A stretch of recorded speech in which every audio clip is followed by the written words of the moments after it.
గ్రంథమని నాయన ఎలుగెత్తి చాటుతున్న ఈ రోజుల్లో నాయన తండ్రి, బైబిల్ పైన ఎందరో మతోన్మాదులు, దుర్మార్గులు బురద జల్లుతూనే ఉన్నారు నాయన, ఆనాటి నుంచి ఈనాటి వరకు. వాటిని తిప్పికొట్టడానికి, వాటిని నాయన వాక్య ఖడ్గముతో నాయన మరి తిప్పికొట్టి అనేక మందికి క్రీస్తు యొక్క వెలుగును నింపటానికి మమ్మలను ప్రేరేపించి, ప్రేరణ కలిగించి, స్ఫూర్తినిచ్చినటువంటి, శిక్షణ ఇచ్చినటువంటి జయశాలి పిడి సుందరరావు గారు నాయన, మా ఆత్మీయ తండ్రి గారు, వారికి ఆయుషారోగ్యాన్ని ప్రసాదించి మరికొంత కాలం నాయన మీ కొరకు, మా కొరకు, అందరికీ కొరకు నాయన ఆయనను భూమి మీద ఉంచమని విజ్ఞాపన చేయొచ్చు. చెబుతున్న నాకు బుద్ధిని, జ్ఞానాన్ని నాయన సమయోచితమైన ఆలోచనను కలిగించండి. బోధిస్తున్నాము కదా అని నాయన, బోధ అనేది నాయన అందరికీ కలిగిందే, అందరికీ అవసరం తండ్రి. వినగల చెవులను, గ్రహింపగల మనసును తెచ్చేయమని క్రీస్తు వారి పేరుని ప్రార్థన అడుగుచున్నాం తండ్రి. ఆమేన్. ప్రియమైన దేవుని వల్లారా, క్రీస్తునందు మీ అందరికీ నా వందనాలు తెలియజేసుకుంటున్నానండి. మరి ఇప్పటివరకు తమ్ముడు సురేష్ గారు తెలియజేశారు. గత సోమవారం మరి ఎంతో చక్కగా దేవుని మాటలు 3 అంశాలుగా చక్కగా చెప్పడం జరిగింది, వివరించడం జరిగింది. ఏదేమైనా కానీ దేవుడి యొక్క సంకల్పాన్ని బట్టి, ఆయన ఆలోచనను అనుగుణంగా ముందుకు వెళ్ళిపోతున్నామంతే. మనుషులు వింటున్నారా లేదా, గ్రహిస్తున్నారా లేదా అనేది మాకొద్దుగానండి. దేవుడు చెప్పమన్నాడు, సర్వ సృష్టికి వెళ్ళి సువార్తను ప్రకటించమన్నాడు అండి. ఈ బాధ్యతను, ఈ భారాన్ని నాయకులుగా ఉన్న మాకు దేవుడు అప్పగించాడు కనుక ఖచ్చితంగా పనిని చేపట్టాలి అండి. ఈరోజు మరి పీజీలో, బైబిల్ ఓపెన్ యూనివర్సిటీలో మరి పోస్ట్ గ్రాడ్యుయేషన్లో MBTH సెకండ్ ఇయర్లో ఉన్నటువంటి ఒక అద్భుతమైన పాఠాన్ని చెప్పాలని ఆశపడ్డాము. అది ఏంటంటే, ఆ సబ్జెక్ట్ ఏంటంటే క్రీస్తు విప్లవకారుడా. క్రీస్తు విప్లవకారుడా అనగానే చాలామందికి ఇది ఒక కొత్త పదంలాగా అనిపిస్తుంది. అంటే మనకైతే పాతదై ఉండొచ్చేమో కానీ చాలామందికి తెలియదండి. క్రీస్తు విప్లవకారుడా అనగానే క్రీస్తును కూడా విప్లవకారులలో ఒకటిగా చేసేసారా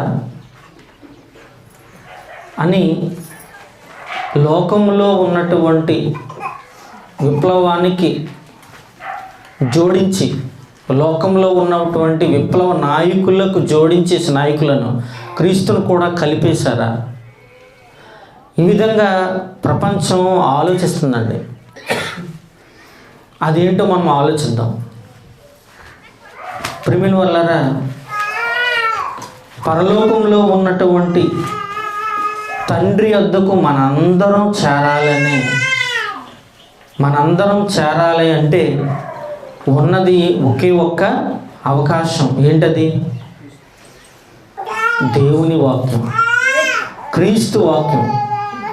ఈ దేవుని వాక్యము ఎక్కడికి ఎక్కడికి తీసుకెళ్తుంది మనల్ని? ఆ మాట చూద్దామా ఒకసారి. కీర్తనల గ్రంథము 23వ అధ్యాయము 3వ వచనం చూడండి ఒకసారి. చూడండి,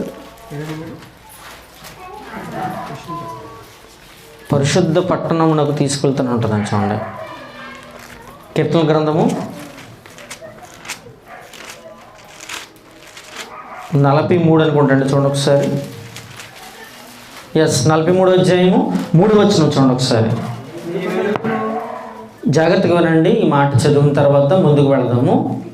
నీ వెలుగును నీ సత్యమును బయలుదేర చేయము. అవి నాకు త్రోవ చూపును. అవి నీ పరిశుద్ధ పట్టణమునకును పరిశుద్ధ పర్వతమునకును నీ నివాస స్థలములకును నన్ను తోడుకొని వచ్చును. ఏంటది? నీ పైన వచ్చేసారా, నీ వెలుగును నీ సత్యమును అన్నాడు. నీ సత్యము అనగా వాక్యము. ఏమండి, ఈరోజు అండి Bible open university India international వల్ల ప్రపంచంలో బైబిలుని ఉన్నత శిఖరాల మీద చూపించి, అత్యంత ఎత్తైన శిఖరాల మీద చూపించి, ఏమండి ఈరోజు బైబిల్ అంటే ఏంటో, బైబిల్ గొప్పతనం ఏంటో ప్రపంచానికి అందించింది. ఏమండి టవర్లు ఉంటాయండి మన ఇళ్లలోనూ, ఇళ్ళ మధ్యన సెల్ ఫోన్ టవర్లు, పెద్ద పెద్ద టవర్లు ఉంటాయి కదండి. ఈ టవర్లు పెద్ద ఎత్తుగా పొడుగ్గా ఉంటాయండి, అంతేనా? ఆ టవర్ అండి ఎంతవరకు కనపడుద్ది? చాలా దూరం కనపడుద్ది, తెలుసండి? చాలా దూరం కనపడుద్ది. అంటే ఎత్తైన ప్రదేశంలో ఉన్న ఏ వస్తువు అయినా కనపడద్దా? కనపడుద్ది. అలాగేనండి బైబిల్ని అంతకంటే ఆకాశం అంత ఎత్తులో చూపిస్తుంది ఈరోజు Bible open university India international. అందుకనే ఈ ప్రపంచానికి బైబిల్ ఏంటో, బైబిల్ గొప్పతనం ఏంటో కనపడుతోంది. మీకు ఒక మాట చూపిస్తానండి. లోకసువార్త 3వ అధ్యాయము, లోకసువార్త 3వ అధ్యాయము, గతంలో కూడా చెప్పాను నేను. అది 3వ అధ్యాయము 1వ వచనం నుండి చూడండి ఒకసారి, ఎంత బాగుంటుందో. లోకసువార్త 3వ అధ్యాయము 1వ వచనం. ఏమండి ఇక్కడ బాప్తిస్మిచ్చి యోహాను గారి గురించి సందర్భాన్ని దేవుడు రాయిస్తున్నాడు. బాగా వినాలండి. తిబిరి కైసరు ఏలుబడిలో 15వ సంవత్సరమందు, తిబిరి కైసరు అంటే సీజరు కదండి. సీజర్ చక్రవర్తి ఏలుబడిలో 15వ సంవత్సరమున యోదయకు పొంతు పిలాతు అధిపతిగా ఉన్నాడంటండి. యోదయ అనే దేశానికి పొంతు పిలాతు అధిపతిగా ఉన్నాడు. గలిలయకు హేరోదు చతుర్థాధిపతిగా ఉన్నాడు. ఇతురయ త్రకోనీతి దేశములకు అతని తమ్ముడైన పిలుపు చతుర్థాధిపతిగా ఉన్నాడు. అబిలేనే దేశమునకు లోసాని అధిపతిగాను, అన్నయు కైపయు ప్రధాన యాజకులుగా ఉన్న కాలమున అరణ్యములో ఉన్న జకర్య కుమారుడైన యోహాను యొద్దకు దేవుని వాక్యము వచ్చెను. అర్థమైందండి మాట? అర్థమైందండి? దీని అర్థం ఏంటంటేనండి, ఆ రాజుల కాలంలో, పరిపాలిస్తున్న రాజుల కాలంలో తిబిరి కైసరేమో 15వ సంవత్సరం మందు తిబిరి కైసరు వెళ్తున్నాడట. యోదయకేమో పొంతు పిలాతు అధిపతిగా ఉన్నాడు. గలిలేకు హేరోదు చతుర్థాధిపతిగా ఉన్నాడు. ఇతూరయ త్రకోనీతి దేశములకు అతని తమ్ముడైన పిలుపు చతుర్థాధిపతిగా ఉన్నాడు. ఏమంటే అబిలేనే దేశములకు లొసానియా అధిపతిగా ఉన్నాడు. అంటే వీళ్ళందరినీ ఒక వరుస క్రమంలో దేవుడు ఈ జాబితాను మనకు దేవుడు ఎందుకు రాయించాడు అంటేనండి, ఏమండి ఇంతమంది రాజులు పరిపాలిస్తున్న ఆ కాలంలో, ఇంతమంది చక్రవర్తులు పరిపాలిస్తున్న ఆ కాలంలోనండి ఎక్కడో అడవిలో తేనెలు మిడతలు తింటూ, అంటే గొర్రె చర్మములు మేక చర్మములు కప్పుకుంటూ ఎక్కడో అడవిలో గుహల్లో ఉన్నటువంటి బాప్తిస్మిచ్చి యోహాను గారి యొద్దకు ఏమి వెళ్ళింది? దేవుని వాక్యం వెళ్ళింది. ఇది ఇంతమంది ప్రధానులు, అధికారులు, రాజులు ఈ ఏలుతున్న ఆ కాలంలో అసలు ఎవరి యొద్దకు వెళ్ళాలి దేవుని వాక్యం? అసలు ఎవరి యొద్దకు వెళితే దేవుని వాక్యం బాగా అభివృద్ధి చెందుతుంది, బాగా విస్తరిస్తుంది? అర్థమవుతుందండి? ఇది వీళ్ళందరినీ విడిచిపెట్టేసింది. ఎవరెవరిని? రాజులని, చతుర్థాధిపతుల్ని, ఏమంటే వీళ్ళందరిని దాటుకుంటూ ఎక్కడో అడవులో ఉన్న యోహాను యొద్దకు వెళ్ళిందా దేవుని వాక్యం? ఊళ్ళో వాళ్ళు ఎవరు లేరా? అక్కడికి వెళ్ళలేదా దేవుని వాక్యం? వెళ్ళదండి. ఎందుకో తెలుసా? ఈ దేవుని వాక్యానికి విలువిచ్చేవాడు, ఈ దేవుని వాక్యానికి న్యాయం చేసేవాడు ఎక్కడున్నాడు? అడవిలో ఉన్నాడా? అందుకనే అడవిలోకి వెళ్ళిందండి బైబిల్, దేవుని వాక్యం. ఏమండి ఈ కాలంలో ఎక్కడికి వెళ్ళిందో తెలుసా దేవుని వాక్యము? జైశాలి పీడి సుందరరావు గారి దగ్గరికి వెళ్ళిందండి. ఇంతమంది ఆయన సమకాలికులలో ఎంతోమంది మహానుభావులు, ఎంతోమంది దేవుని వాక్యాన్ని బోధించే సేవకులు లేరండి? సేవకులు ఉన్నారా లేరా? ఆయన ఒక్కడే ఉన్నాడా ప్రపంచంలో ఆ కాలంలో? ఏమండి ఉన్నారు. కానండి దేవుని యొక్క దేవుడు మనోనేత్రాలు వెలిగింప చేసి దేవుని మహాజ్ఞాన సంగతులను ఈ ప్రపంచానికి చెప్పు నాయనా. ఇదిగో ఈ వాక్యానికి న్యాయం చేసేవాడు, ఈ వాక్యానికి విలువిచ్చేవాడు ఎవరో తెలుసా? ఇదిగో నువ్వే ఈ శతాబ్దములో ప్రపంచ మానవాళి కళ్ళు తెరిపించు. పరలోకం ఏంటో, దాని గొప్పతనం ఏంటో, పాతాళం ఏంటో, దాని గొప్పతనం ఏంటో, అదంటే భయం ఏంటో ఈ ప్రపంచానికి చూపించు, వాస్తవాలు వెలుగులోకి తీసుకురా అనండి. దేవుని వాక్యము ఈ జైశాలి పీడి సుందరరావు గారి దగ్గరికి వెళ్ళిందండి. నేను అందుకనే చూపిస్తున్నాను. మీకు అర్థమైందండి?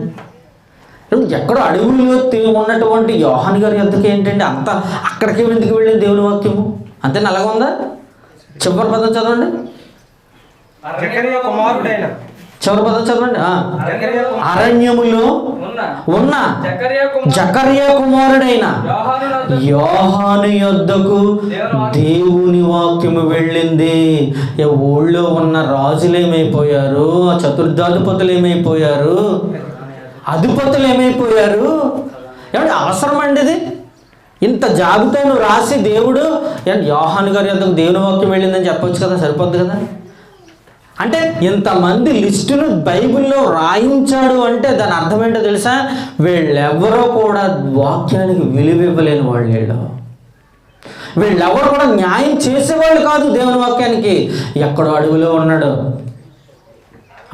ఉన్నాడు.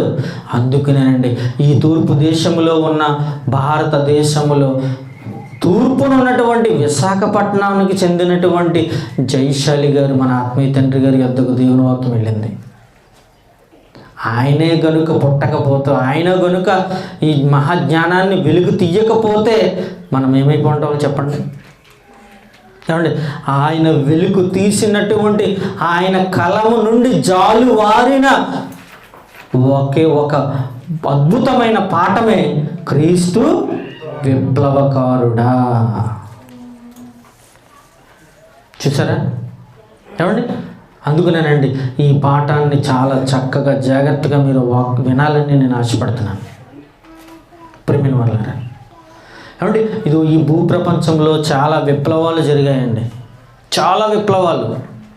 ఏమండి అంతకుముందు ఒక మాట చూడండి.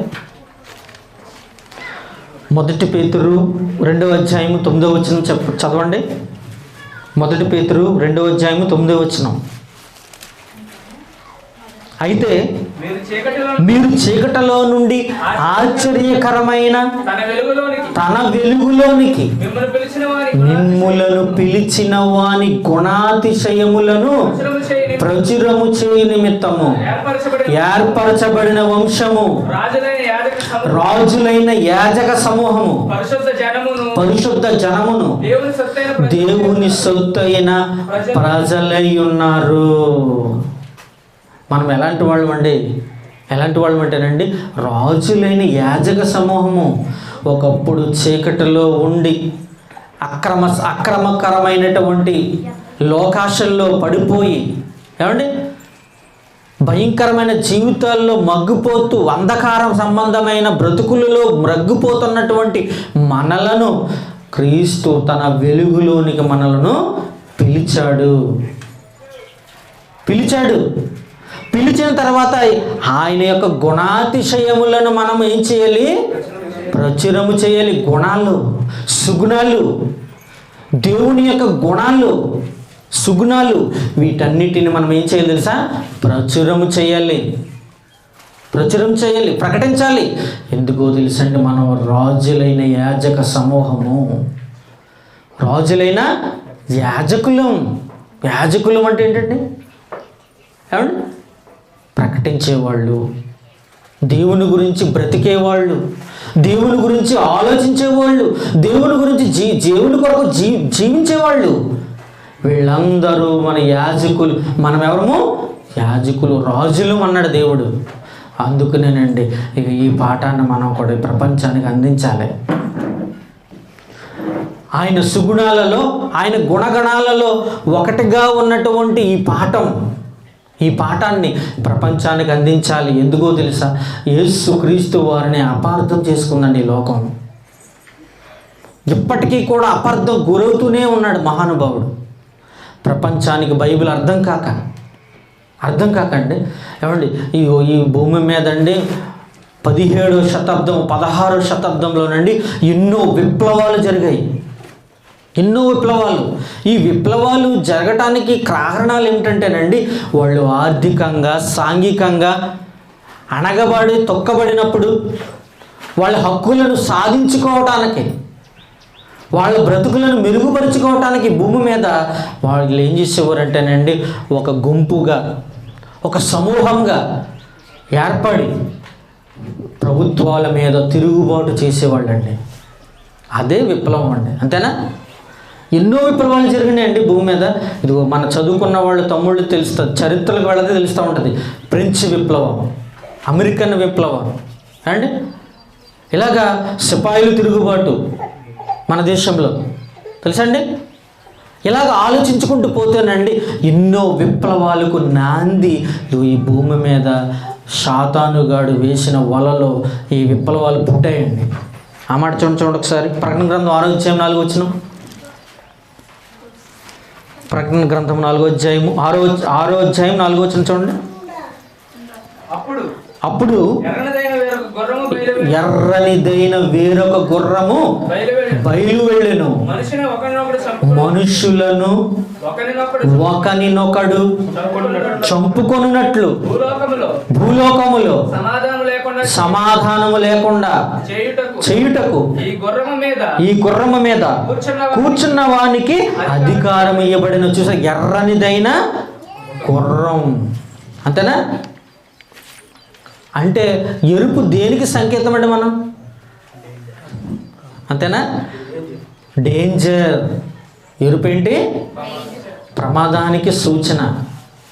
చూసారు? ఇప్పుడు ప్రపంచంలో మనుషులను మధ్య శాంతి లేకుండా ఒకరికొకరు చంపుకునేటట్టు సాతాను వేసినటువంటి ఈ పన్నాగములో బలైపోయిన వాళ్ళే ఈ విప్లవకారులు. ఏమండి? కత్తి పట్టుకున్నారు, కర్ర పట్టుకున్నారు, బాంబులు చేత పట్టుకున్నారు. ఒకరి వర్గం నుండి మరొక వర్గం దాడులు చేసుకున్నారు. మాకు న్యాయం చేయాలి, మాకు అన్యాయం చేస్తున్నారు మీరు, మీ ప్రభుత్వం మమ్మల్ని అణిచివేస్తోంది. కాబట్టి యుద్ధాలు మొదలెట్టేశారు, యుద్ధాలు జరిగాయి, విప్లవాలు జరిగాయి. ఈ విప్లవాలలోనండి ఎందరో రక్తము కార్చేశారండి, చంపబడ్డారండి. ఈ నేలకు రక్తం ఒలికింది ఆ విప్లవాలలో. మీకు బాగా తెలుసండి, మనకి ప్రభాకరన్ పెళ్ళి ఎప్పుడైనా విన్నారు పేరు? విన్నారా? ఏమండి? వీడు చాలా ప్రమాదకరమైన వ్యక్తి అండి, చాలా ప్రమాదకరమైన వ్యక్తి. రాజీవ్ గాంధీని పొట్టన పెట్టుకున్న వాళ్ళు వెళ్ళారండి, మన ప్రధాని ఒకప్పుడు. ఏమండి? రాజీవ్ గాంధీ గారిని పొట్టన పెట్టుకున్న వాళ్ళు ఈ దుర్మార్గులే. వీళ్ళు ఏం చేస్తారో తెలుసండి? ఏమండి? ఎల్టీటీ అనే ఒక తీవ్రవాద సంస్థను నెలకొల్పి ఈ ప్రభాకరన్ పెళ్ళైన వాడు విప్లవానికి నాంది పలికాడండి. శ్రీలంక, తమిళనాడు, శ్రీలంక ఈ ప్రాంతంలోనండి వాడు చంపేశారండి. చంపేశారు. ఏమండి? ఇలాంటి వ్యక్తి యేసుక్రీస్తు వారు, ఇలాంటి వాడే యేసుక్రీస్తు వారు. తిరుగుబాటుదారుడు, ఒక తిరుగుబాటుదారుడు అని ఆనాడు మొదటి శతాబ్దంలోనే యేసుక్రీస్తు వారికి కూడా ఇదిగో సాతానుగాడు కొంతమందిని రెచ్చగొట్టి కొంతమంది ప్రేరేపింపజేసి యేసుక్రీస్తు వారు కూడా లోకంలో ఉన్న తిరుగుబాటుదారుడు లాంటి వాడే, విప్లవకారుడే అని అండి సమాజాన్ని మరి నమ్మించటానికి చాలా ప్రయత్నాలు చేశాడండి సాతాను, చాలా ప్రయత్నాలు చేశాడండి. ఆ మాట చూడండి ఒకసారి, లోక సువార్త 23వ అధ్యాయము 1వ వచనం నుండి చదవండి. 1 అంతటా వారందరూ లేచి ఆయన పిలాతు వద్దకు తీసుకుని పోయి, చూసారండి, ఇతడు మా జనమును తిరగబడి ప్రేరేపించుచు కైసరునకు పన్నీయవద్దని తానే క్రీస్తును ఒక రాజునని చెప్పుకొనుచు మేము విన్నాము. చూసారండి, ఏమండి యేసుక్రీస్తు వారి మీద ఎలాంటి నెపాన్ని వేశారు చూసారా, నేరాన్ని మోపారు చూసారా. ఏమండి కైసరికి పన్నీయొద్దు అన్నాడు. మొన్న విన్నామండి పాలన్నీ నోట నుండి, కైసరుకును దేవునికి. ఏమండి కైసరికి పొన్నీయవద్దని తానే ఒక రాజునని క్రీస్తునని చెప్పుకొనుచు మేము విన్నామని. చూసారండి జనాలను ఎలా పోగేసి, జనాలను ఎలా రెచ్చగొట్టి. ఏమంటే మీకు మాట చెప్తానండి, మీకు తెలిసిందే లేదు అంటే 100 మంది అబద్ధం 100 మంది ఆడుతూ ఉన్నారండి, కానీ కొంతకాలానికంటే నిజంగా అనుకుంటారండి జనం. అర్థమవుతుందండి, 10 మంది అబద్ధాన్ని 10 మంది ఏకమైతే అమ్మ బాబు అది నిజంగా మారిపోయేట నమ్మేస్తారా? అవి నమ్మేస్తారు. చూసారా ఎంతమంది, చూడు ఆయన పిలాతు యొద్దకు తీసుకొని పోయి ఇతడు మా జనమును తిరగబడి ప్రేరేపించచ్చు, ఇదిగో మీకు పన్ను కట్టొద్దు అన్నాడండి. అండి తానే క్రీస్తునని రాజునని చెప్పుకుని, నేను రాజునని అన్నాడండి. ఏమండి రాజునని చెప్పుకుంటున్నాడు అనగానే అది నిజమా కదా? నిజమేనా? నిజమే. కానండి పన్ను యుద్ధం అన్నాడన్న మాట అబద్ధం, నిజమది. చూసారా అంటే ఎలాగ కలిపి చెరిపేసి, ఎలాంటి ప్రేరేపించిన జనాల మధ్యన ప్రేరేపించేసి రాజు ఆయన యొద్దకు తీసుకెళ్ళిపోయారు, పిలాతు యొద్దకు తీసుకెళ్ళిపోయారు. ఎంత అబద్ధం అండి నిజంగా. పన్ను యుద్ధం అన్నాడు అంటే పన్ను యుద్ధం అన్నాడో లేదో ఒకసారి చూడండి. ఒకసారి మత్తయి సువార్త 22వ అధ్యాయము 15వ వచనం నుండి చదవండి. కైసరుకు పన్నీయవద్దని వీళ్ళు ఎంత నెపాన్ని మోపారు చూడండి. అది నిజమా అబద్ధమా ఒక్కసారి మరలా లేఖనాల నుండి ఒకసారి పరిశీలిద్దాం. అప్పుడు పరిసయ్యులు వెళ్ళి మాటలలో ఆయనను చిక్కుపరచవలెనని ఆలోచన చేయొచ్చు. బోధకుడా నీవు సత్యవంతుడవై ఉండి దేవుని మార్గమును సత్యముగా బోధించుచున్నావు. నువ్వు ఎవరిని లెక్క చెయ్యవు, మొహమాటం లేదు నీకు. అంటే అలాగే బ్రతికాడండి భూమి మీద, ఎవరిని లెక్క చేయలేదు, మొహమాటం లేదు. నా దేవుడు నా దేవుని పని, నాకు అప్పగించిన పనిని భూమి మీద నిర్వహించాలి భూమి మీద నేను అనుకున్నాడు. అలాగే వెళుతున్నాడు. కైసరుకు పన్నించడం న్యాయమా? సీజర్ చక్రవర్తికి పన్నియాలా వద్దా అని అడిగాడు. మాతో చెప్పుమని ఇంతకీ ఏంటనుకున్నారు? ఈయన మీద ప్రేమ అనుకుంటున్నారా? ఈయన దగ్గర ఏదన్నా విలువైన మాటలు నేర్చుకోవాలని అనుకుంటున్నారా? కాదండి, చిక్కు పెట్టాలని, చిక్కుపరచాలని, ఆయన్ని ఇబ్బంది పెట్టాలని, ఆయన్ని కలవర పెట్టాలని. చూసారండి అప్పుడు ఏమన్నాడు చూడండి, సీజర్ చక్రవర్తికి పన్ను వెయ్యాలా వద్దా అని మాతో చెప్పుమని అడుగుటకు తమ శిష్యులను ఆయన యొద్దకు పంపిరి. యేసు వారి చెడుతనము ఎరిగి వేషధారులారా నన్నెందుకు శోధించుచున్నారు? చూసారండి సాతానుగాడు ఎంత గజిబిజి చేస్తున్నాడు చూసారా. నన్ను ఎందుకు శోధించుచున్నారు? చదవమ్మా. పన్ను రోక ఒకటి నాకు చూపుడని చెప్పగా ఆయన ఇబ్బంది పెట్టాలని చాలా ప్రయత్నాలు చేస్తున్నాయి. ఈయన అసలే మహాజ్ఞాని ఏమంటే దొరుకుతాడా అంటే వాళ్ళు ఏ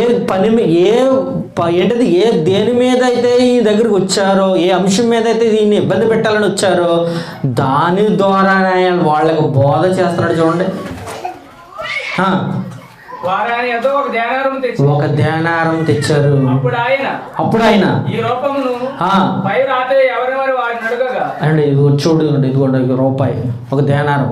ఈ ధ్యానారం మీద ఎవరి బొమ్మ ఉంది అని అడిగాడండి. వారు కైసరు అంటే సీజర్. అందుకైన అలాగైతే కైసరుకి దేవునికి ఇవ్వాల్సిన దేవునికి చెల్లించుడని వారితో చెప్పాడు. ఏమంటే ఇంతకీ ప్రభుత్వం మీద తిరుగుబాటు చేశాడా, ప్రభుత్వానికి అనుకూలంగా మాట్లాడా? పన్ను చెల్లించండి అన్నాడండి. లోబడ్డాడు ప్రభుత్వానికి, అంతేనా? పన్ను చెల్లించండి, సీజర్కి ఇవ్వండి అయ్యా, దేవునికి ఇవ్వండి అన్నాడు. వెంటనే వాళ్ళకు మొహాలు మాడిపోయినాయండి, విడిచి వెళ్ళిపోయారు, ఆశ్చర్యపడిపోయి వెళ్ళిపోయారు. అరే ఏంటి ఎంత చక్కగా మనమేదో ఆయన బుక్ చేద్దామని, మనమేదో ఆయన్ని ఆనాటి ప్రభుత్వం దగ్గర దోషిగా నిలబెట్టి ఆయనకి ఏదో శిక్ష వేయించాలి, ఇతను తిరుగుబాటుదారుడు అని ఈయనకు శిక్ష వేయించాలని మనమేదో మన విశ్వ ప్రయత్నాన్ని మనం చేస్తుంటే మనకే వేస్తున్నాడే. చూసారా? అంటే మనకే ఎంత బాధ చేస్తున్నాడు చూడండి అని అనుకున్న వాళ్ళు ఆశ్చర్యపడి విడిచి వెళ్ళిపోయారు. ఇప్పుడు చెప్పండి, ప్రభుత్వానికి ట్యాక్స్ కట్టమన్నాడా కట్టొద్దన్నాడా? మరి వాళ్ళు ఏమన్నారు? వాళ్ళు కట్టొద్దంటున్నాడు అన్నాడు. ఇది అబద్ధమే కదండి. అంటే మొదటి శతాబ్దము నుండే యేసుక్రీస్తు వారి పైన అబద్ధాలు పలుకుతూనే ఉంది ఈ లోకం. అబద్ధాలు పలుకుతూనే ఉందండి ఈ లోకం. ఆలోచించండి. మరొక మాట చూడండి, మత్తయి సువార్త, అదే మత్తయి సువార్త 17:24 చూడండి. మరొక మాట చూడండి. వారు కపెర్నహూమునకు వచ్చినప్పుడు అరశెకులు అను పన్ను వసూలు చేయవారు, ఈ అరశెకులు పన్నును వసూలు చేయవారు ఉన్నారండి అక్కడ. ఓకే, పేతురు యొద్దకు వచ్చి, ఇదిగో మీ యేసుక్రీస్తు వారు, మీ బోధకుడు పన్ను చెల్లించడా? మీ యేసుక్రీస్తు వారు పన్ను చెల్లించడా అని అడిగారండి. అప్పుడు వాళ్ళు ఏమన్నారు చూడండి, చెల్లించునన్నాడా చెల్లించొద్దు అన్నాడా? ఆడికి పన్ను కట్టేదేంటి, మనమేం పన్ను కట్టద్దు అన్నాడా? లేదండి, చెల్లిస్తాడు, మీరు కంగారు పడకండి. అంటే దీని అర్థం ఏంటంటేనండి, ఇదిగో మొదటి శతాబ్దం నుండి కూడా యేసుక్రీస్తు వారి యొక్క క్రీస్తు ప్రేమ విప్లవానికి నాంది పలుకుతున్నాడండి. ఈ లోకంలో ఉన్న విప్లవాలన్నీ లోక సంబంధమైన విప్లవాలు, కత్తులు, కటారాలు, బాంబులతోటి పుట్టినటువంటి ఈ విప్లవాలు ఎంతో కాలం ఉండవు.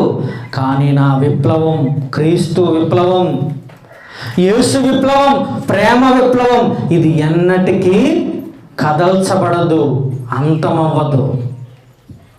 చూసారండి, మొదటి శతాబ్దములో ఎప్పుడో ఏమంటే చిన్న గ్రామం బెత్లెహేమ్ అనే గ్రామంలో పుట్టినటువంటి యేసువారు ఆ పరిసర ప్రాంతాల్లో దేవుని వాక్యాన్ని బోధిస్తున్నప్పుడు అండి, ఒకవేళ ఈ మాటలలో, యేసువారి మాటలలో ఒకవేళ తప్పులు ఉంటేనండి ఆ విప్లవం అక్కడికే ఆరిపోతుందండి. అది మనుషులు చంపుకుంటుంటే ఆ విప్లవం ఎంతో కాలము ఉండదండి భూమి మీద. కానీ నా యేసు విప్లవం ఎంతవరకు వెళ్ళిందండి? ప్రపంచ పట్టణంలో మధ్య భాగాన ఉందండి బెత్లెహేమ్ అనే ఊరు, మిడిల్ ఆఫ్ ది గ్లోబ్. అలాంటి మధ్య భాగాన ఉన్నటువంటి ప్రారంభమైన ఈ విప్లవం ప్రపంచ నలుమూలలకు విస్తరించి 400 కోట్ల మంది పైచిలకు క్రైస్తవులు ఉన్నారంటే ఈ విప్లవంలో ఒకవేళ ఈ విప్లవం ఎలాంటి విప్లవం? ప్రేమ విప్లవం కనుకనే. ఈ విప్లవంలో ప్రేమ, దయ, కరుణ, మానవత్వం అవన్నీ ఉన్నాయి కనుకనే ఈ విప్లవానికి అంతము లేకుండా పోయింది. అంతం ఉండదు ప్రేమిన వల్ల. ఒకవేళ లోక సంబంధంగా ఉన్న ఈ విప్లవాలు ఖచ్చితంగా ఆరిపోతాయి. ఏమండి, విప్లవాలకండి నాయకులుగా ఉన్నవాళ్ళండి ఊరి మధ్యన ఉండరు తెలుసండి. ప్రజల మధ్యన తిరగరు. ఆలోచించండి, అడవుల్లో ఉంటారండి. జనజీవనం లేని చోట, జనసంచారం లేని చోట, అంటే కొండలు, అడవులు, అంతే కదా, అక్కడే ఉంటారండి విప్లవాలకి నాయకులుగా ఉన్నవాళ్ళు. ప్రజల మధ్యకు రాలేరు. ఎందుకో తెలుసా? ఆ విప్లవం రక్తపాతంతో కూడుకున్న విప్లవం. ప్రజల మధ్య చేస్తే చంపేస్తారు. అందుకనే ఎక్కడో చీకటిలో ఉంటారండి వాళ్ళందరూ. చీకటిలో ఉంటారండి వాళ్ళందరూ. కానీ యేసుక్రీస్తు వారు అలాగా ఏమన్నా చీకటిలో ఉన్నాడా? అడవిలో ఉన్నాడా? ఎక్కడున్నాడో చూడండి ఒకసారి. ఈ విప్లవ నాయకుడు ఎక్కడ ఉన్నాడో చూడండి ఒకసారి. ఎక్కడ నుండి విప్లవానికి ప్రారంభకుడు అయ్యాడో చూడండి ఒకసారి. 13వ అధ్యాయం లోక సువార్త 22వ వచనం చూడండి.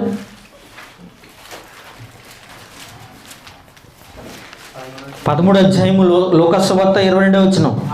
ఆయన యెరూషలేమునకు ప్రయాణమైపోవచ్చు, బోధించుచు పట్టణములలోను గ్రామములలోను సంచారము చేయుచుండెను. అడవులలోను గుహలలో కాదు సుమా, పట్టణములలోను గ్రామములోను సంచారము చేయుచున్నాడంటే ఎవరి మధ్య ఉన్నాడు? ప్రజల మధ్య ఉండి బోధించాడండి. ప్రజల మధ్య ఉండి బోధించాడండి. ఆలోచించండి ప్రియమైన దేవుని వల్లారా. ఏమండి, ఆయన విప్లవంలో ఒక మార్పు చూస్తారు ఒకసారి అండి. ఆయన విప్లవము ఎంతటి మార్పును తీసుకొచ్చిందో సమాజాన్ని, ఏమండి ఎంతటి ఆలోచనను పుట్టించిందో. ఒక వ్యభిచారమందు పట్టుబడిన స్త్రీ గురించి మనకు తెలుసు కదండి. వ్యభిచారమందు పట్టుబడిన ఒక స్త్రీ గురించి మనకు తెలుసు కదండి. ఏమండి, ఆ స్త్రీ విషయంలో యేసుక్రీస్తు వారు చేసినటువంటి అద్భుతమైన మార్పు ఆ సమాజానికి ఎంత కనువిప్పు కలిగిందో చూడండి. నేటి సమాజానికి ఏమండి, యోహాను సువార్త 8వ అధ్యాయం 7వ వచనం చూడండి ఒకసారి. ఏమండి, వారాయనను పట్టు వదలక అడుగుచుండగా చూచి మీలో పాపము లేనివాడు మొదట ఆమె మీద రాయ వేయండి అన్నాడండి. ఏమంటే మీరు బాగా వినాలండి. మా వ్యభిచారం చేస్తుండగా చూసాము ఈవిడ్ని మోషే ధర్మశాస్త్ర ప్రకారం ఈవిడ్ని ఏం చేయాలి? రాళ్ళతో కొట్టి చంపాలి. నువ్వేం చెప్తావు చెప్పాలి. నువ్వు ఇప్పుడు ఏం చెప్తావు చెప్పాలి. యేసుక్రీస్తు వారిని ఇబ్బంది పెడతారు చూసారా. ఏమండి, అప్పుడు ఏమన్నాడు తెలుసా? ఏమన్నాడు? మీలో ఎవడు పాపము చేయలేదో మొదటగా వాడు ఆమె మీద రాయి వేయండి అన్నాడు. ఏరమ్మా వీళ్ళందరూ ఏమైపోయారు? నిన్ను ఎప్పుడు శిక్షించలేదా నిన్ను అంటే? లేదు ప్రభువా. 10వ వచనం చూడండి. యేసు తల ఎత్తి చూచి అమ్మా వారు ఎక్కడున్నారు? ఎవరో నీకు శిక్ష విధింపలేదా అని అడిగినప్పుడు ఆమె లేదు ప్రభువా అని అడిగాను అన్నాను. నేనును నీకు శిక్ష విధింపనమ్మా, నువ్వు వెళ్ళక పాపము చేయకు అన్నాడండి. అంటే ఒక వ్యభిచారణ పట్టుకొని అమ్మా అని ఎవరన్నా అనగలరండి? మనసు వస్తుందండి? అసలు మనసు పుడుతుందా? మన మధ్యన బ్రతుకుతున్న వాళ్ళు చాలామంది ఉంటారండి. గ్రామాల్లోనూ చాలామంది ఉంటారండి. ఏదో చిరాగ్గాను చేదరించుకుంటూ ఉంటారండి. నువ్వేదో మంచోడు అన్నట్టు. ఏమండి ఆలోచించండి. ఏమండి అమ్మ అన్నాడండి. నిజంగా నువ్వు ఇక పాపము చేయకు అన్నాడు అంటే ఆమె బ్రతుకులో ఇక పాపం చేసి ఉండదు. అందుకనే నోటెడ్ అయింది, బైబిల్లోకి ఎక్కింది, జీవగ్రంథంలో పేరు ముద్రించుకుంది. ఆలోచించండి ప్రేమైన వాళ్ళారా. ఏమండి తన విప్లవంలోని మాటలను మనుషులను మార్పు చేసేదే.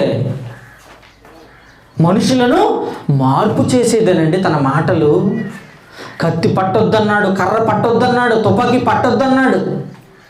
ఏమంటే ఈ విప్లవాలు ఈ పట్టుకున్న వాళ్ళందరూ నాశనమైపోయారు. ఈ ఆయుధాలు పట్టుకున్న వాళ్ళందరూ ఆ ఆయుధాలతోనే నాశనమైపోయారు. మనకు వాటితో పని లేదు అన్నాడు. మనకు వాటితో పని లేదన్నాడు. ప్రియమైన వాళ్ళారా, ఆలోచించండి. అందుకునేనండి ప్రజల మధ్య ప్రతి గ్రామంలోనూ పట్టణంలోనూ ఆయన సంచారము చేయుచున్నాడు. అంటే ఏంటి? ప్రజల మధ్య ఉన్నాడండి. ఎక్కడో అడవుల్లోనూ గుహల్లో లేడండి. ఆలోచించండి. ఏమండి ఇంకో మాట చూడండి ఒకసారి. దానియేలు గ్రంథం 2వ అధ్యాయము.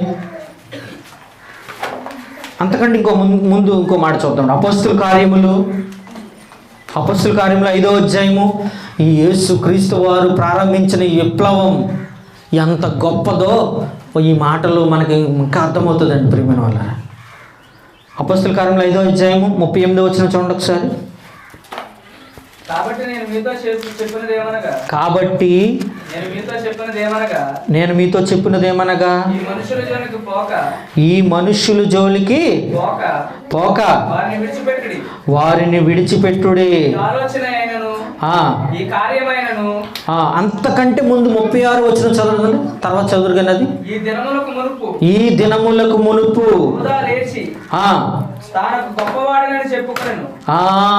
తాను ఒక గొప్పవాడునని మహాసభ ముందు నిలబెట్టేశారండి వీళ్ళందరినీ,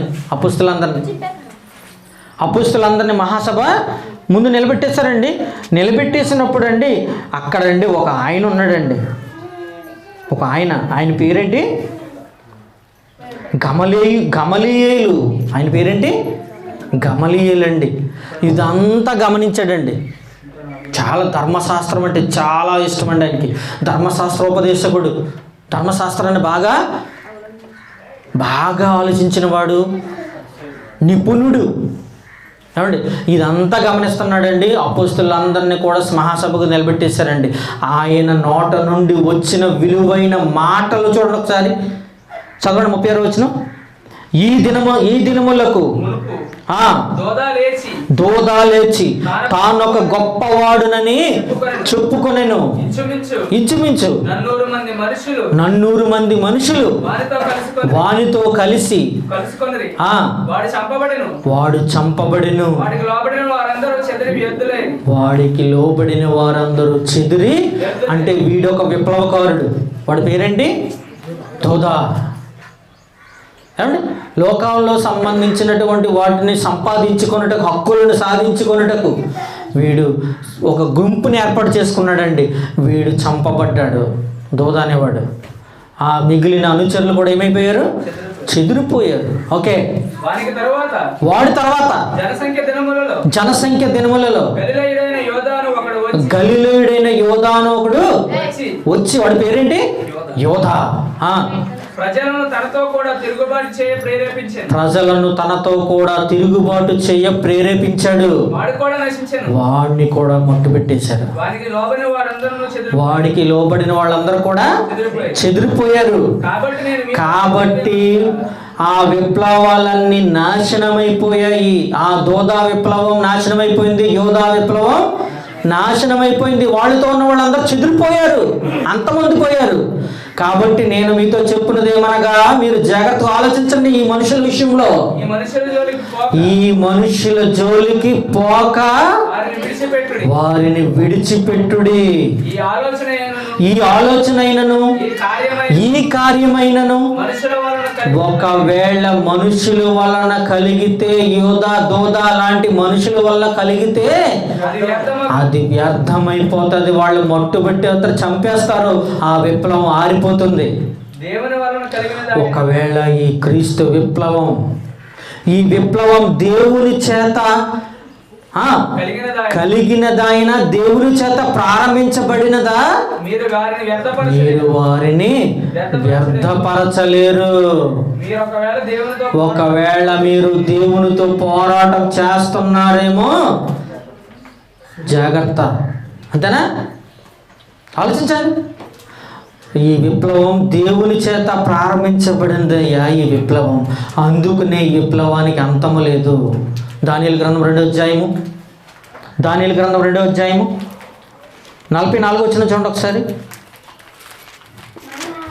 ఆ రాజుల కాలములలో పరలోకమందున్న దేవుడు రాజ్యమును ఏ రాజుల కాలంలో తెలుసండి?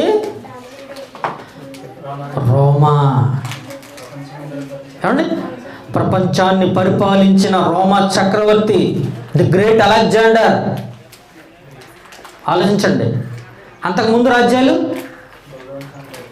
బబులోను, మాదీయ, పారసీక, గ్రీకు.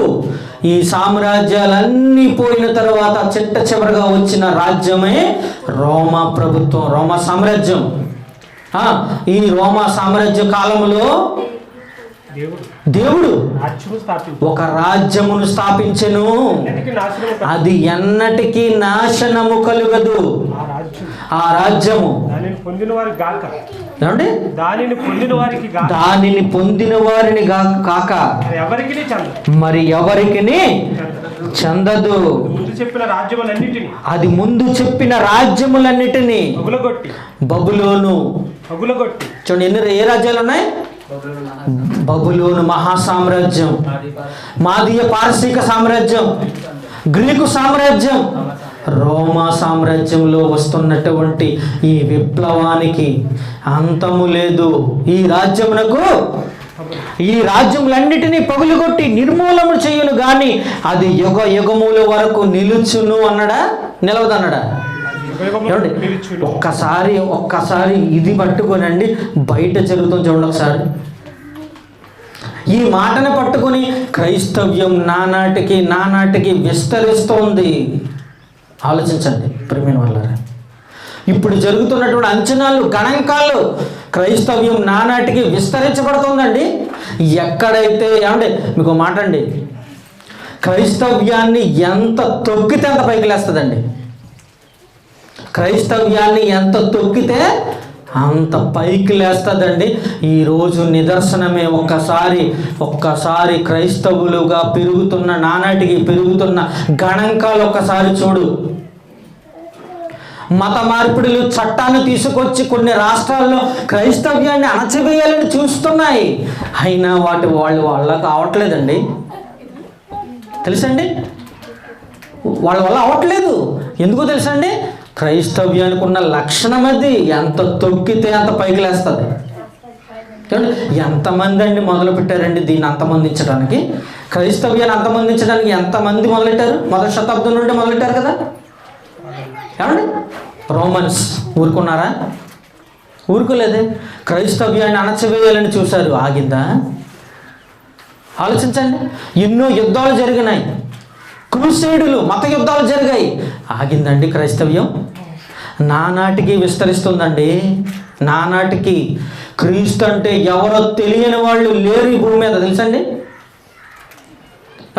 చట్టాలు చేసి బైబిల్ని కూడా ఆ దేశంలో అనుమతించని దేశాల్లో కూడా ఈరోజు క్రైస్తవ్యం విస్తరిస్తోంది. వీళ్ళకి ఎవరికి అర్థం కావట్లేదండి. మళ్ళీ చదవండి ఒకసారి. దానియేలు గ్రంథం 2వ అధ్యాయం 44వ వచనంలో ఆ రాజుల కాలంలో పరలోకమందున్న దేవుడు ఒక రాజ్యమును స్థాపించెను. అది ఎన్నటికీ నాశనము కలుగదు. ఆ రాజ్యము దాని పొందిన వారికి గాక మరి ఎవరికి చెందదు. అది ముందు చెప్పిన రాజ్యములన్నిటినీ పగులుగొట్టి నిర్మూలన చేయను గాని అది యుగ యుగములు నిలుచును. ఏమండి? సుమారు 700 కోట్ల మంది, 650 కోట్ల మంది జనాభా అండి. ఇప్పుడు 750 కోట్ల మంది పైచిలకు వచ్చేస్తున్నారు ఇప్పుడు జనాభా. ప్రపంచ జనాభా 750 కోట్ల. అందులో 400 కోట్ల మంది క్రైస్తవులు అంటే ఎంత ఆశ్చర్యం అవట్లేదండి మనకి. ఏముంది క్రీస్తులో ఏముంది, బైబిల్లో ఏముందని ఎవడైనా ఆలోచిస్తాడండి? నానాటికి విస్తరిస్తుందని ఏడుతున్నాడు తప్ప. ఏమండి? అసలు ఎందులో, ఈ క్రీస్తులో ఏంటి ఉంది? ఎంత వాస్తవం లేకపోతే ఇంతమందిని విశ్వసిస్తారా అని ఎవడైనా ఆలోచిస్తాడండి? ప్రియమైన వాళ్ళారా, ఆలోచించండి. ఏమండి, ఒకడేమో బైబిల్ పార్టీ అని ఒకడు చూడండి, మరొకడేమో హల్లెలూయా పార్టీ అని మరొకడు. ఏమండి, ఈ దేశంలో క్రైస్తవులు మైనారిటీసే అయి ఉండొచ్చు. ఈ దేశంలో క్రైస్తవులు మైనారిటీస్ అయి ఉండొచ్చు. ప్రపంచంలో క్రైస్తవులు మెజారిటీస్. ఎంత వాస్తవం లేకపోతే ఇంతమంది క్రైస్తవ వైపుకు వస్తారో చెప్పండి. కనీసం ఇదన్నా చూసాను నీకు బుద్ధి కలగడం లేదా? ఇదన్నా చూసాను నీకు బుద్ధి కలగడం లేదా? ఏమన్నా ఎవరో దారిన పోయేవాడు ఏదన్నా క్రీస్తు పైన బురద జల్లితే ఎవడి పిచ్చడికి తెలియదు అనుకోవచ్చండి. ఏమండి, ఓటు వేసి గెలిపించి పార్లమెంటుకి తీసుకెళ్ళిన పెద్ద మహానుభావులు వీళ్ళందరూ నాయకులు. ప్రజల చేత గెలిపించి ప్రజల చేత ఓట్లు వేయించుకుని ఒక పార్లమెంటులో ఒక అగ్రస్థానంలో ఉన్నటువంటి ఈ నాయకులు నోట నుండి కూడా ఎలాంటి మాటలు వస్తున్నాయో తెలుసండి? ఎలాంటి మాటలు వస్తున్నాయో తెలుసండి? అసహ్యం వేసేస్తుందండి వాళ్ళని చూస్తుంటే. అసలు వీళ్ళ మనుషుల పశువులా అనిపిస్తుందండి. ప్రజాస్వామ్య దేశంలో ఉండి కూడా నువ్వు ఇలాంటి వాగుతున్నావు అంటే నువ్వు అసలు మనిషివేనా? ఆలోచించండి ప్రియమైన వాళ్ళారా, ఆలోచించండి ప్రియమైన వాళ్ళారా. ఏమంటే క్రైస్తవ్యం గురించి క్రీస్తు గురించి తెలియక ఇలా వాగుతున్నారండి వీళ్ళందరూ కూడా. ఇలా వాగుతున్నారండి. ఆలోచించండి. కనుకనండి ఈ రాజ్యమునకు అంతము లేదు. ఈ రాజ్యమునకు ఏం లేదు? అంతము లేదు ప్రియమైన వాళ్ళారా, అంతము లేదు. ఇంకో మాట చూడండి, యోహాను సువార్త 13వ అధ్యాయము 4వ వచనం.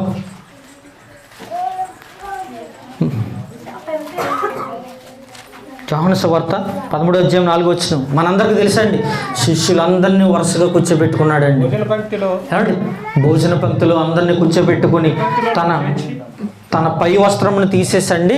ఏమంటే తీసి ఏం చేశాడో తెలుసండి? శిష్యులు పాదాలు కడిగాడండి.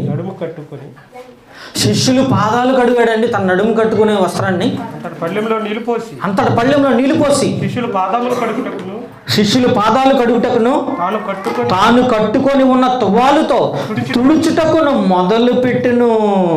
ఏమండి, ఏంటండి మహాకాశాలు పట్టజాలనంత గొప్ప విశ్వాముని పట్టజాలనంత దేవుడు యేసుక్రీస్తు వారు తెలుసా మీకు?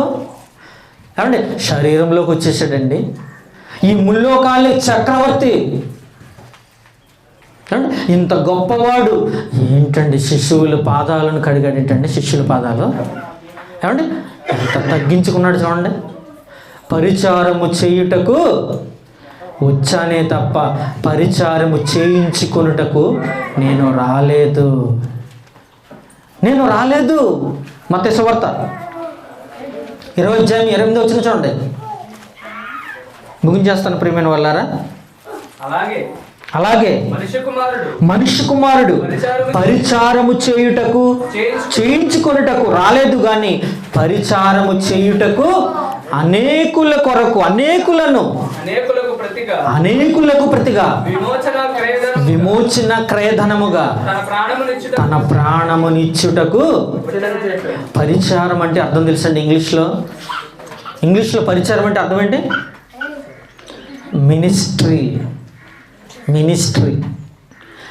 మినిస్టర్ అంటారు. చూడండి ఒకసారి, మనకి మినిస్టర్లు ఉంటారు కదండి, సేవకులు. మినిస్టర్ అంటే తెలుగులో పరిచారకులు. బాగా వినాలి. ఏమండి ఇది ఈ మినిస్టర్ గారు, బైబిల్లో ఉన్న మినిస్టర్ గారు ఎవరు? యేసుక్రీస్తు వారు ఏమన్నాడు? పరిచారము చేయడానికి వచ్చాడండి. చేయడానికి వచ్చాడు అంటే సేవ చేయడానికి వచ్చాడండి.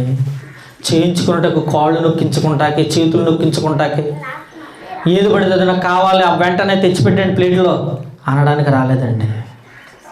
ఏమండి ఇప్పుడున్న మినిస్టర్లు చూడండి. ఏమంటే ఇప్పుడున్న మినిస్టర్లు అండి యేసు మాటలను వాళ్ళు అవలంబించుకుంటే మరలా వాళ్ళే ఉంటారండి మినిస్టర్ గారు. ఏమంటే గెలిచే ముందు అంటే ఓట్లకి ఎలక్షన్కి ముందు అండి ప్రతి ఇంటికి తిరిగి దండం పెట్టుకుని ప్రతి గుడిసెలోకి వెళ్ళి అమ్మ ఓటు వేయండి అమ్మా అని చెప్పి మంచి కార్యక్రమాలు చేస్తాం, సంక్షేమ కార్యక్రమాలు చేస్తామని ప్రతి వాళ్ళు వెళ్ళి అడుగుతారండి. బాగుందండి, చాలా బాగుంది.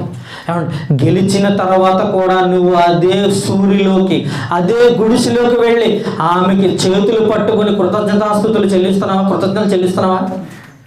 అమ్మా, ఇది నువ్వు వేసిన ఓటు వల్లేనమ్మా ఈరోజు మినిస్టర్ అయ్యాను. నీకేం కావాలో చెప్పు, నీకేం కావాలో చెప్పు. ప్రభుత్వ పరంగా, ప్రజా సంక్షేమ పరంగా నీకేది అవసరమో, నీకే సమస్య ఉందో చెప్పు, నేను తీరుస్తానమ్మా అని ఏ ఓటు కోసం వెళ్ళి అడిగావో, గెలిచిన తర్వాత కూడా అదే ఆమె దగ్గరికి వెళ్ళి నువ్వు వెళ్ళి ప్రేమతో నువ్వు ఆమెతో మాట్లాడుతుంటేనండి ఉంటుందండి. ఇది ఒక మినిస్టర్ నా ఇంటికి వచ్చి నా దగ్గర కూర్చుని భోజనం చేసిందా? ఎంత మంచి మనసు ఉన్నదండి నిజంగా, ఎంత మంచి మనసు నా విడిది అని సంతోషపడతారా చెప్పండి. కానండి చాలామంది, అందరి గురించి కాదండి, చాలామంది కూడా ఈ విషయం చేయరండి, ఇలాగ చేయరు. చాలామంది చేయరండి. క్రీస్తు మనస్సు, తన మనసులో క్రీస్తు మాటలు ఉన్నవాళ్ళు మాత్రమే ఇలాగ చేస్తారండి. చూసారా, మనుష్య కుమారుడు పరిచారము చేయించుకున్నట్టుకు రాలేదు కానీ పరిచారము చేయటానికి తన ప్రాణాన్ని అనేకులకు విమోచన క్రయధనముగా తన ప్రాణాన్ని ఇవ్వటానికే వచ్చాడు. ప్రియమైన వాళ్ళారా, అందుకునేనండి ప్రేమ గురించి ఎంత గొప్పగా వివరించాడండి. ప్రేమ అంటే ఎంత గొప్పగా వివరించాడు చూడండి. చివరిగా ముగించేస్తాను నేను. చూడండి ఒకసారి, యోహాను సువార్త 15వ అధ్యాయము 13వ వచనం చూడండి ఒకసారి. తన స్నేహితుల కొరకు ప్రాణము పెట్టువాని కంటే ఎక్కువైన ప్రేమ గలవాడు ఎవ్వడూ లేడు. నేను మీకు ఆజ్ఞాపించు వాటిని చేసిన ఎడల మీరు నా స్నేహితులయ్యుందురు. ఏమండి, ఏమి ఆజ్ఞాపించాడు? మళ్ళీ చదువుతాడు. జాగ్రత్తగా వినాలి. తన స్నేహితుల కొరకు తన ప్రాణమును పెట్టువాని కంటే ఎక్కువైన ప్రేమ కలిగిన వాడు ఎవడున్నాడు? ఎవడు ఉండడు. ఒక స్నేహితుని కొరకు ప్రాణాన్ని ఇచ్చేస్తావా? ఒక స్నేహితుడు నదిలో కొట్టుకుపోతుంటే అతనిని కాపాడి నువ్వు నదిలో మునిగిపోయేవా? ఎంత గొప్పవాడవయ్యాను నిజంగా. నీ స్నేహితుడిని రక్షించడానికి నీ ప్రాణాన్ని ఇచ్చేసావా? అంతకంటే గొప్పవాడు ఎవరు ఉండరు. కనుక ఏమవుతుంది? నువ్వు మళ్ళీ నా స్నేహితులు అవుతారు. మీరు అలా ఉంటే ఏమవుతారు? చదువమ్మా. నేను మీకు ఆజ్ఞాపించు వాటిని చేసిన ఎడల మీరు నాకు స్నేహితులు. ఏం ఆజ్ఞాపించాడో చూడండి ఒకసారి. 1 యోహాను పత్రిక. ఏం ఆజ్ఞాపిస్తే దేవునికి స్నేహితులం అవుతామో చూడండి ఒకసారి. 1 యోహాను పత్రిక 3వ అధ్యాయం 16వ వచనం. ఆయన మన నిమిత్తము తన ప్రాణము పెట్టెను గనుక దీని వలన ప్రేమ ఎట్టిదని తెలుసుకొని ఇదిగోండి. ఇదా ప్రేమ అంటే? ఇదా నిజమా? ప్రాణం పెడితేనే ప్రేమ? అవునండి, ప్రాణం పెడితే నిజమైన ప్రేమ అండి. నిజంగా మనము కూడా ఏం చేయాలి తెలుసా? సహోదరుని నిమిత్తము మన ప్రాణమును, సహోదరుని నిమిత్తము, నీ స్నేహితుల నిమిత్తము మన ప్రాణము పెట్టబద్దులమై ఉన్నాము. ఏంటంటే నిజంగా ఏంటి ఈ విప్లవంలో ఏంటంటే ఇన్ని గొప్ప మాటలు? అంటే ప్రాణం పెట్టమన్నాడా, ప్రాణం తీసేమన్నాడా? జాగ్రత్తగా వినండి. ఏమంటే చూడండి, ఏమంటే ఈ భూమి మీద ఉన్న విప్లవాలు ప్రాణాలు తీసేవేనండి, ప్రాణం పెట్టేవి కాదు. ఆలోచించండి. ఏమంటే ఒక దేవుని పేరున జిహాద్ అని ఒక పవిత్ర యుద్ధం పేరున ప్రాణాలు తీస్తున్నారా, పోస్తున్నారా? ఆలోచించండి. ఆ మాట చూడండి. యోహాను సువార్త 16వ అధ్యాయం 2వ వచనం చూడండి. యోహాను సువార్త 16వ అధ్యాయం 2వ వచనం. వారు మిమ్ములను సమాజ మందిరములో నుండి వెలివేయుదురు. మిమ్ములను చంపు ప్రతివాడు తాను దేవునికి సేవ చేయుచున్నానని అనుకొను కాలము వస్తుందన్నాడు. వచ్చేసింది. చూసారా? దేవునికి సేవ చేసేవాడు మనుషులను చంపితే దేవునికి సేవ చేసే కాలం వచ్చేసింది. ఇది అంత అన్యాయం అండి నిజంగా. ఆలోచించండి. ఏమండి ఎంత అన్యాయం అండి. అవసరమైతే మనుషులందరి కొరకు ప్రాణాలను రక్షించటానికి నీ ప్రాణాన్నైనా ఇమ్మన్నాడు దేవుడు. మనుషులను రక్షించడానికి నీ ప్రాణాన్నైనా ఇమ్మన్నాడే కానీ ప్రాణాలు తీయమనలేదండి. ప్రాణాలు తీయమనలేదు. అండ్ మీకు మాట చెప్తానండి, నిజంగా దేవుడే ప్రజలను చంపండి అని అసలు ఎందుకంటాడు చెప్పండి? ప్రజలను చంపితే ఇదిగో నన్ను సేవ చేసినట్టే, నాకు సేవ చేసినట్టే అని ఎందుకంటాడు చెప్పండి? ఏమండి మనిషికి ఇచ్చిన ఆయుష్ ఎంతకాలం అండి? 1000 ఏళ్ళు ఉంటుందా ఏమండి? 60-70 సంవత్సరాలు. అది కూడా ఈ కాలంలో గ్యారంటీ లేదు. బయటికి వెళ్ళి వస్తామో లేదో తెలియదు. బయటికి వెళ్తుంటే అది కూడా గ్యారంటీ లేదు. 60-70 సంవత్సరాలు గ్యారంటీ లేని బ్రతుకు మంది. ఏమండి నువ్వు చంపినా చంపకపోయినా ఏదో ఒక రోజు చచ్చిపోతాడు కదయ్యా, కన్ఫామే కదా. మరలా దేవుడు కొంతమందిని పోగేసుకుని బాంబులతోనూ కత్తులతోటి మనుషులను చంపండి అంటాడా? పోనీ దేవుడిచ్చిన ఆయుష్కాలం ఎంత? ఒక 1000 సంవత్సరాలు ఇచ్చుంటే దేవునికి కోపం వచ్చి ఇన్ని సంవత్సరాల భూమి మీద మనుషులు బ్రతకడం నాకు ఇష్టం లేదు కనుక ఇదిగో మీరందరూ వెళ్ళి వాళ్ళని చంపేయండి అంటే ఒక అర్థం ఉంది. దేవుడిచ్చిన ఆయుష్ే 60 సంవత్సరాలు, అంతే కదండి. కలకాలం ఎవరు ఇక్కడ ఉండరు. అలాంటప్పుడు దేవుడు చంపుతాడు, దేవుడే చంపమన్నాడు, మమ్మల్ని చంపమన్నాడు అంటే తప్పు కదండి అన్నమాట. ఎక్కడో నీ భక్తి జీవితానికి పేర్చబడింది. నీ భక్తి జీవితాన్ని ఎవడో నిన్ను సైడ్ ట్రాక్ చేసేసాడు. అది కదయ్యా, ఎదుటి వాడిని రక్షించటానికి అవసరమైతే నీ ప్రాణమన్నా ఇవ్వమన్నాడు. ఇది కరెక్ట్ భక్తి, ఇది కరెక్ట్ వే. అది నేర్పింది కేవలం యేసుక్రీస్తు వారు తప్ప ఈ భూమి మీద ఏ గ్రంథంలో ఉండదన్నమాట. ఎప్పుడు చూసినా మనుషులను ఇబ్బంది పెట్టమనే ఉంటారే కానీ మనుషులను కాపాడమని, మనుషులను రక్షించమన్న బోధ ఈ ప్రపంచంలో ఎవరు చెప్తున్నారు చెప్పండి? ఏమండి మీకు ఏమంటే విచిత్రం ఏంటంటేనండి, క్రైస్తవ్యాన్ని అణచివేయడానికి కొన్ని సంస్థలు పుట్టాయండి ప్రత్యేకంగా. మనుషులని సేవ చేయడానికి, ప్రజాసేవ చేయడానికి కొన్ని సంస్థలు ఉంటాయండి. వాళ్ళ ఆకలి తీర్చడానికి కొన్ని ఉచితంగా భోజనాలు పెడతా ఉంటారండి. ఏమండి ఇలాంటి కొన్ని ట్రస్టులు ఉంటాయి. కొన్ని సామాజిక సేవా కార్యక్రమాలు చేయటానికండి భూమి మీద కొన్ని ట్రస్టులు ఉంటాయండి. కులాలు చూడరు, మతాలు చూడరు, వర్గాలు చూడరు, భేదాలు చూడరండి. వాళ్ళందరూ ప్రేమగా అందరినీ సమానంగా చూస్తారండి. ఏమంటే ఇది బాగుందండి కదా, ఇది చాలా బాగుందండి. ఏమండి ఇంకొన్ని పుట్టుకొచ్చాయండి, పుట్టగొడుగుల్లో పుట్టుకొచ్చాయండి. వీళ్ళ పనులు ఏంటో తెలుసా అండి? క్రైస్తవ్యాన్ని అణచివేయడానికి